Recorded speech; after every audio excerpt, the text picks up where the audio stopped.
Hello everyone and welcome to this edition of NASCAR's Lost Teams, aka Racing. Alankulwicki was one of, if not the hardest working men in the garage area. He was hands-on with everything. He and his AK Racing team built themselves into a championship-winning team until tragedy struck. In this video, I will cover the beginning, during, and after Alan's passing, and what ended up happening to his team. Down the road, I'm going to do a NASCAR Champions video on Alankulwicki to cover all aspects of his career. So, Alan, he went ahead and he packed up all his belongings and everything, and he went ahead and he headed south, only bringing himself a pickup truck and a trailer with him. And he moved to the Charlotte area, trying to move to the Charlotte area. He did in fact make it there. Unfortunately, he did experience an electrical fire along the way that damaged his truck and his trailer. Nonetheless, Alan still was undeterred.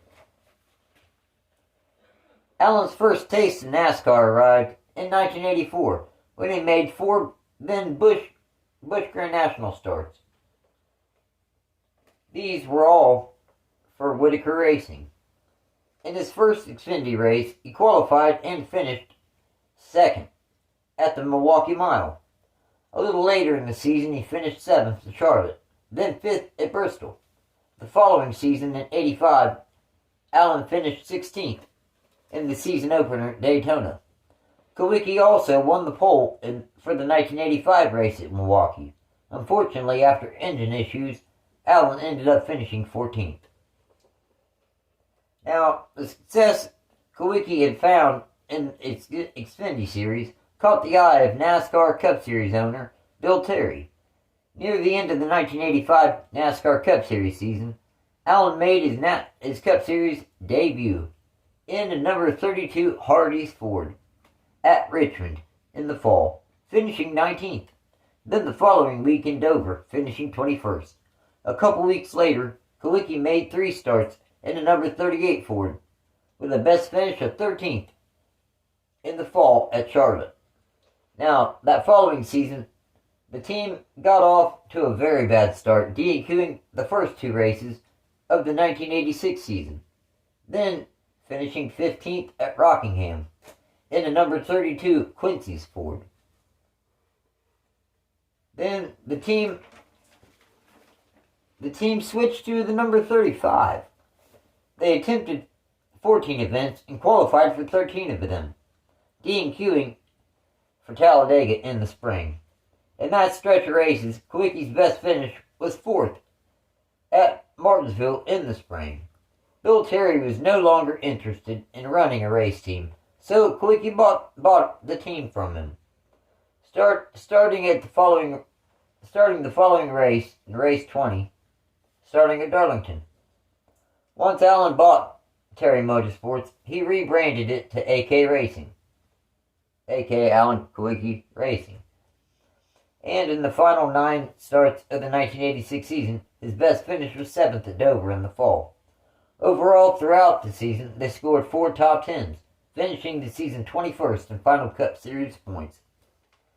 It was incredible, though. Once Terry pulled out of the team, Kulwicki was forced to serve as driver, crew chief, team administrator, and chief mechanic.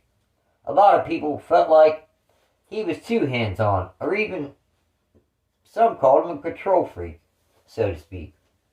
Fortunately, Alan was able to find some quality crew members in crew chief Paul Andrews, Tony Gibson, Brian Weitzel, and even Ray Evernham. But he only lasted for 6 weeks with Kulwicki in 1992.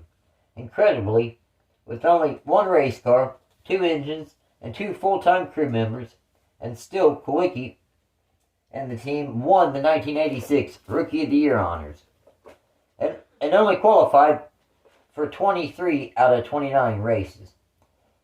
Things for the 1987 season changed quite a bit for AK Racing. They changed the number from 35 to 7, and Xerox came on as primary sponsor. 1987 was a decent season for the team. Their best start was first 3 times. both races at Richmond, then in the fall at Dover. Their best finish was second in the summer. Overall, 3 poles, 0 wins, 3 top 5s, and 9 top 10s, on their way to finishing 15th in final points. Alan was so close to his first career victory at Pocono until Dale Earnhardt passed him on the very last lap. Heartbreaking for Kulwicki. He did pick up his first career pole at Richmond Raceway in the spring, though. At the 1987 awards banquet, Rusty Wallace recommended Paul Andrews to Kulwicki. So, Alan, in 1988, ended up hiring Andrews as his full-time crew chief. Xerox returned to sponsor Alankulwicki and the number 7 Ford team. His best start was first 3 times, in the spring at Pocono, at Bristol, and at Charlotte. Their best finish was first in the fall at Phoenix. This was his first career victory. Overall, they scored 3 poles, 1 win, 7 top 5s, and 9 top 10s. But he had 12 DNFs. So, for the 1989 season, Kulwicki started up his own engine program. Kulwicki, in that number 7 Xerox Ford, had an excellent start to the 1989 NASCAR Cup Series season. After 5 races, Kulwicki was the point leader. But it didn't last, though. There was a 16-race stretch where the team suffered 9 engine failures, dropping them to 18th or so, 15th or so, 18th or so in points. I think they ended up on the season 14th. Their best start was first 6 times, both races in Atlanta, in the spring at Charlotte, then in the fall at Bristol, Darlington, and Rockingham. Their best finish was second 4 times, in the spring at Rockingham, Richmond, and North Wilkesboro, then in the summer at Bristol. The team suffered 9 more engine failures during the 89 season. Kulwicki had a new workshop built for the team to try to help with the engine issues. Alan was approached by championship team owner Junior Johnson prior to the start of the 1990 NASCAR Cup Series season to replace the departing Terry Labonte in the number 11 Budweiser Ford. To Johnson's displeasure, Alan declined, so Kulwicki continued as an owner-driver in his number 7 Xerox Ford. His best start was first in the summer at Michigan. Their best finish was first in the fall at Rockingham. Overall, they scored 1 pole, 1 win, 5 top 5s, and 13 top 10s, on their way to their first career top 10 points finish, 8th. Now, the following season, in 1990, Alan sponsored Xerox parent company, Valvoline, chose to sponsor Mark Martin's number 6 car at Roush Racing. And again, Junior Johnson offered him, this time, $1 million to come drive for him. Still, Kulwicki rejected. Now, in part, Alan said no due to the fact that he was close to finalizing a deal with Kraft General Foods to carry Maxwell House coffee brand, which had yet to be finalized. So, an angry Johnson went to Maxwell House himself and obtained the sponsor right out from underneath Alan.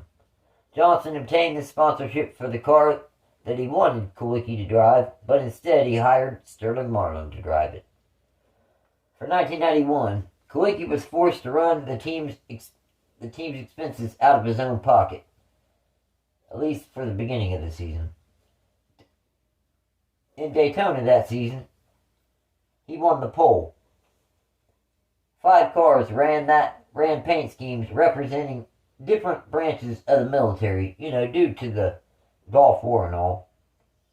Alan worked out an agreement for the Army to sponsor the number 7, only for the Daytona 500. He went on to finish 8th at Daytona.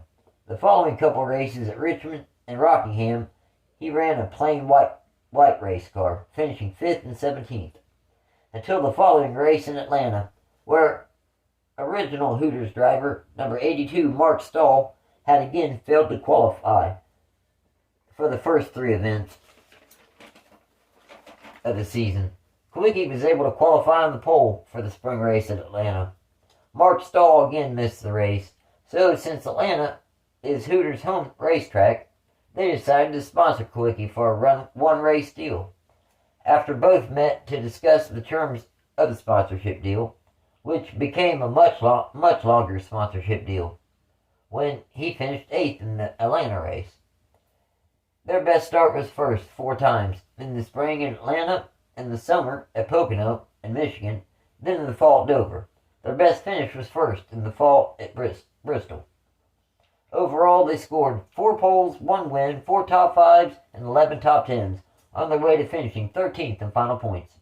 Then came 1992, a season that will live in memories, replays, and history books forever.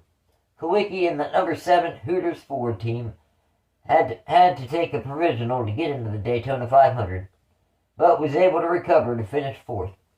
A few races later, Allen took the lead with 27 to go at Bristol and picked up his 4th career victory.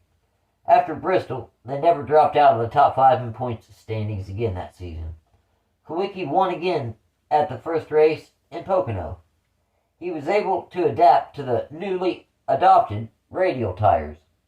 Most people figured,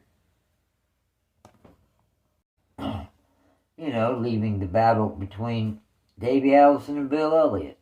Fortunately, they were wrong. At the conclusion of the fall race in Dover, Kulwicki trailed Elliott by 278 points. Even Allen himself told reporters that this probably finishes out the championship deal for us. Kulwicki was wrong, though, because Elliott had tons of bad luck himself after this four-race stretch. Allen was right back in the thick of the championship fight, only 70 points behind Elliott and 15 points behind Allison, and only 2 races left. At Phoenix, Kulwicki finished 4th. Then Elliott suffered overheating issues after a cracked cylinder head, relegating him to finishing outside the top 30. Now, Allison won the race and retook the point lead, but, by finishing, 4th, allowed him to surpass Elliott in the points. At the end of the day, Kulwicki was only 30 points behind Davey Allison for the point lead. Kulwicki's best start was first 6 times, both North Wilkesboro races, in the spring at Bristol, in the summer at Michigan, then in the fall at Dover and Charlotte. Their best finish was first twice, in the spring at Bristol and Pocono, where he led the most laps both times. Kulwicki also led the most laps in the season finale in Atlanta, allowing him to win the 1992 NASCAR Cup Series championship by leading 1 more lap than Bill Elliott. He was the final owner-driver to win a NASCAR Cup Series championship. It was incredible. He fought the number 11 Budweiser Ford, driven by Bill Elliott and owned by Junior Johnson, the whole second half of the race, and who led the most laps, and who he fought for the bonus points. In this case, I guess Allen got the last lap over Junior Johnson. That following season, in 1993, Allen and the number 7 Hooters Ford team returned to defend their title. They got 5 races into the season, and Kulwicki started to have concerns that he wanted to bring up some of the Hooters leadership people, Well, they all were on a flight from Knoxville to Bristol. Unfortunately, that would be his final flight. Sadly, we lost our reigning NASCAR Cup Series champion. His team drove his hauler around the Bristol Motor Speedway in a Polish victory lap with a black wreath on its grill. It was so sad. As for the team, Tommy Kendall ran the road courses. Then Jimmy Hensley ran basically all the other tracks. That is until Jeff Bodine bought the team and rebranded it Jeff Bodine Racing. I plan to have a video out on his team pretty soon. So, AK Racing scored 24 poles, 5 wins, 75 top 10 finishes, and the 1992 NASCAR Cup Series championship. He was the final owner driver to win the championship until Tony Stewart was able to score that feat in 2011. But, you know, he had a partner in Gene Haas. Alan, like he always liked to do everything, he did it all himself. And with his small team. He was an inspiration and a man who showed that through hard work and focus, anything is possible. Thanks for watching, guys. Take care.